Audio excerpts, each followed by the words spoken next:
Paz do Senhor a todos os irmãos, paz do Senhor jovens, todos vocês que chegaram até aqui para assistir essa devocional. Eu espero de verdade que o Senhor ele venha falar ao seu coração aquilo que você realmente precisa escutar, aquilo que você realmente necessita ouvir da parte de Deus e não aquilo que muitas das vezes nós pensamos que a gente precisa ouvir, muitas das vezes aquilo que a gente quer escutar da boca do Senhor. Então, você que chegou aqui e ainda não fez uma oração, eu te desafio a pausar esse vídeo e realmente fazer uma oração, sabe? Pedir pro Espírito Santo falar ao seu coração somente as coisas que Ele sabe que você realmente precisa escutar da parte dEle. Amém? Gente, sem mais demora, o Senhor, Ele colocou uma palavra no meu coração já faz alguns dias e essa palavra tem queimado muito dentro de mim. E eu senti muita necessidade de estar compartilhando com vocês um pouco dessa mensagem que o Senhor tem ministrado no meu coração. E o tema da mensagem é os desafios de se viver o Evangelho. Quais os desafios que nós temos quando nós decidimos viver pelo Evangelho. E quando eu estava meditando sobre isso, o Senhor ele falou muito ao meu coração sobre a história de Nicodemos.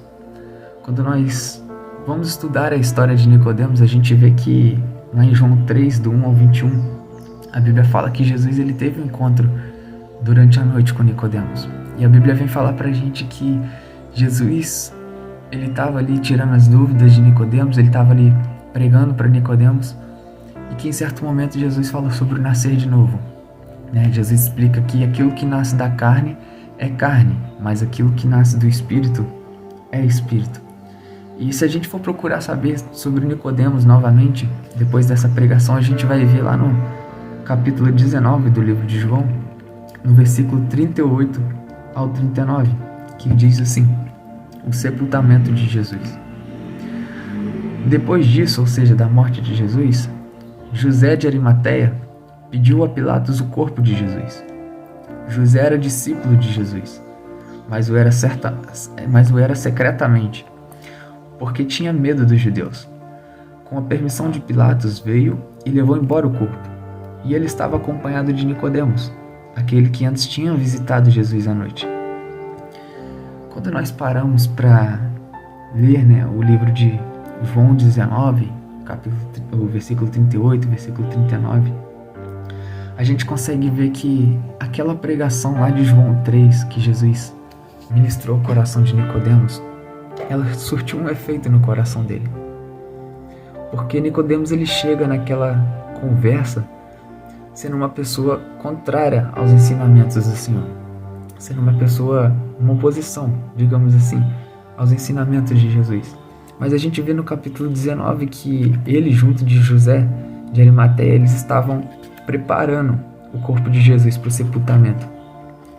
E eu creio que José de Arimateia e Nicodemos, eles tinham pensamentos em comum. Eu creio que eles pensavam mais ou menos parecido, porque a Bíblia vem falar pra gente aqui que eles eram seguidores de Jesus, eles eram discípulos de Jesus, porém eles eram seguidores ocultos.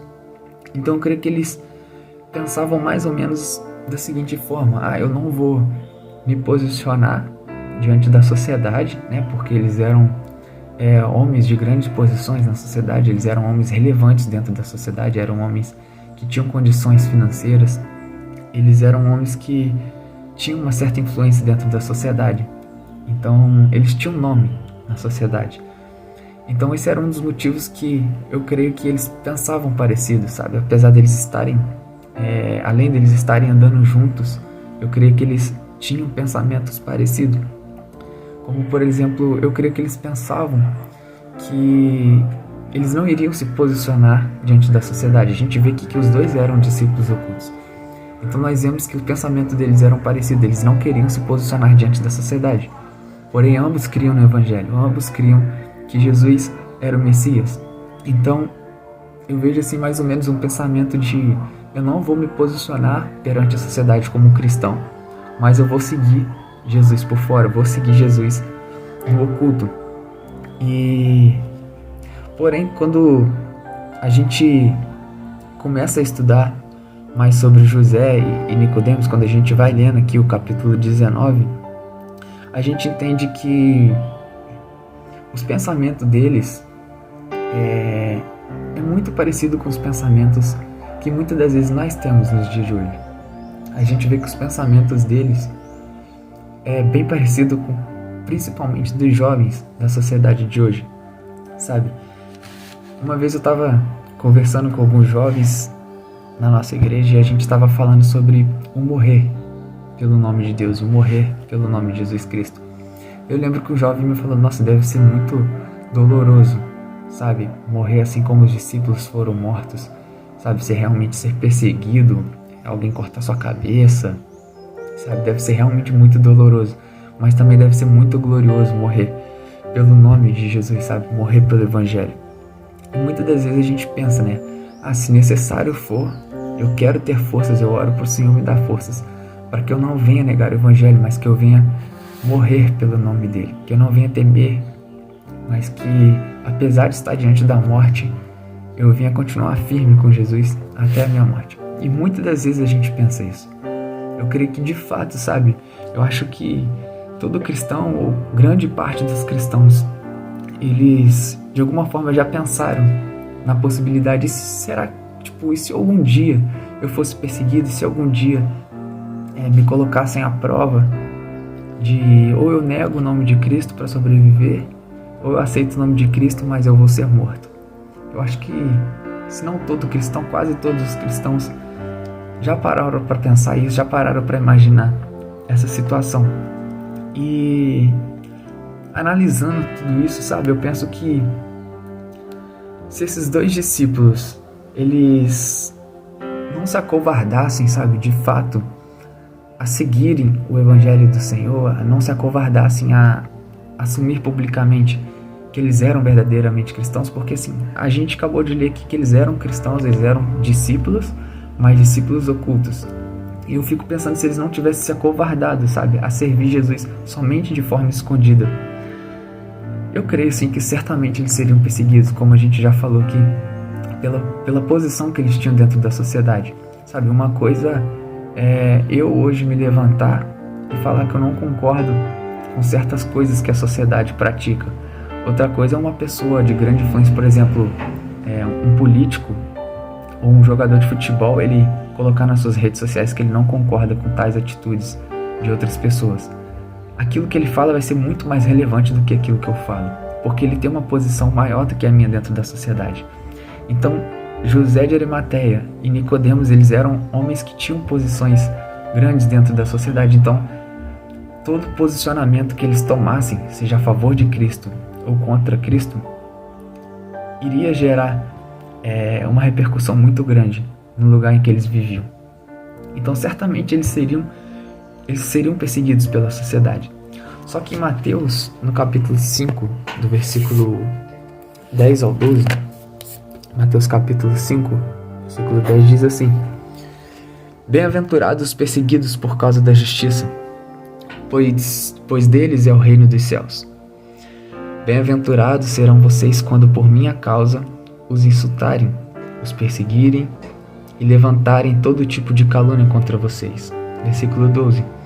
Alegrem-se e regozijem-se, porque grande é a sua recompensa nos céus, pois da mesma forma perseguiram os profetas que viveram antes de vocês.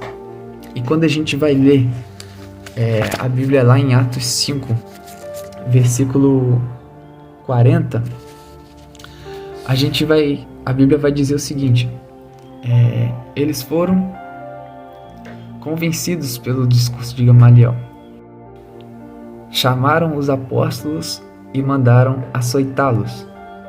Depois ordenaram-lhes que não falassem no nome de Jesus e os deixaram sair em liberdade.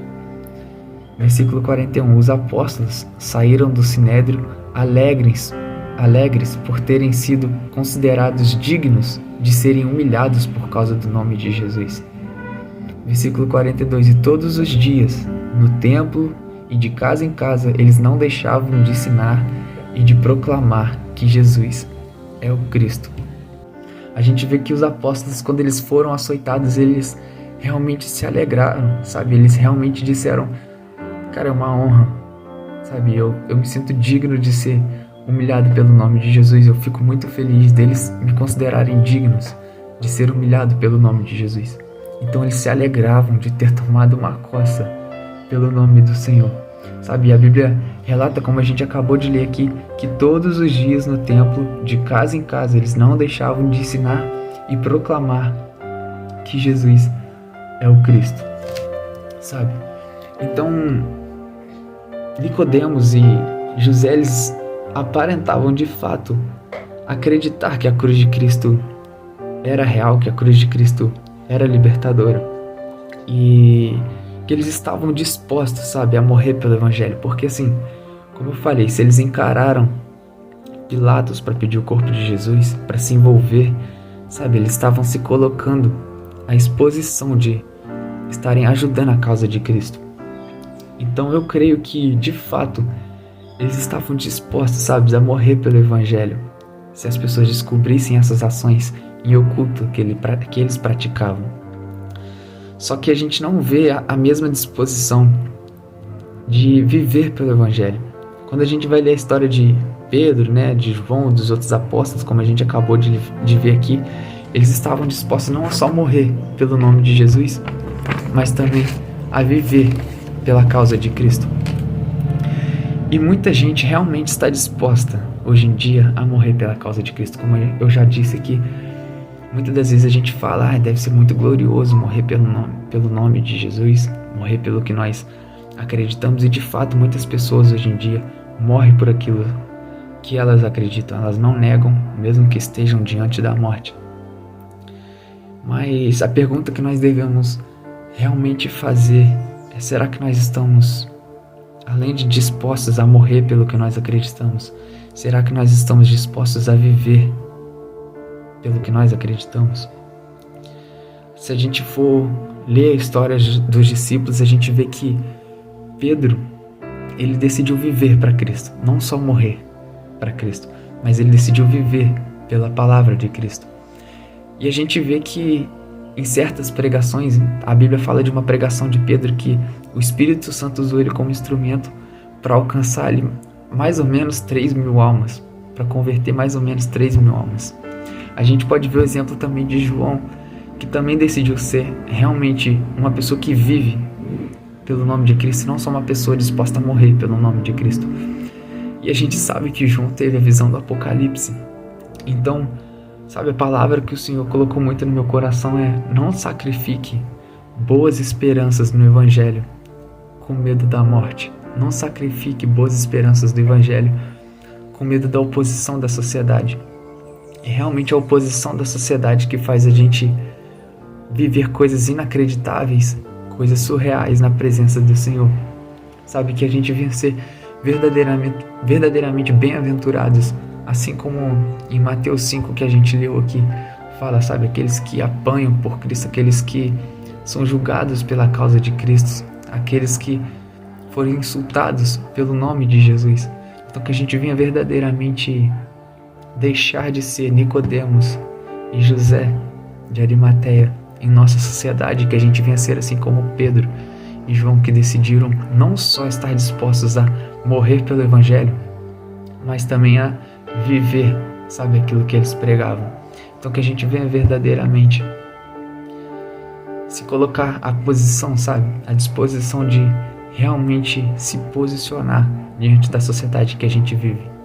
Porque é muito fácil a gente falar que nós somos cristãos e que, se precisar, nós vamos declarar o nome do Senhor Jesus até a morte.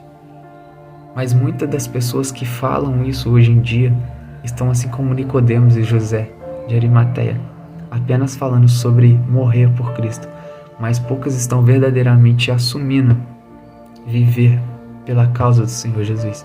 Então que a gente venha de fato se posicionar em meio a essa sociedade, que a gente venha de fato se posicionar em meio a toda religiosidade, a toda política, a todo sistema, sabe, que nos envolve, que a gente venha realmente declarar: eu quero viver pelo Evangelho da cruz, eu quero viver pelo Evangelho de Cristo.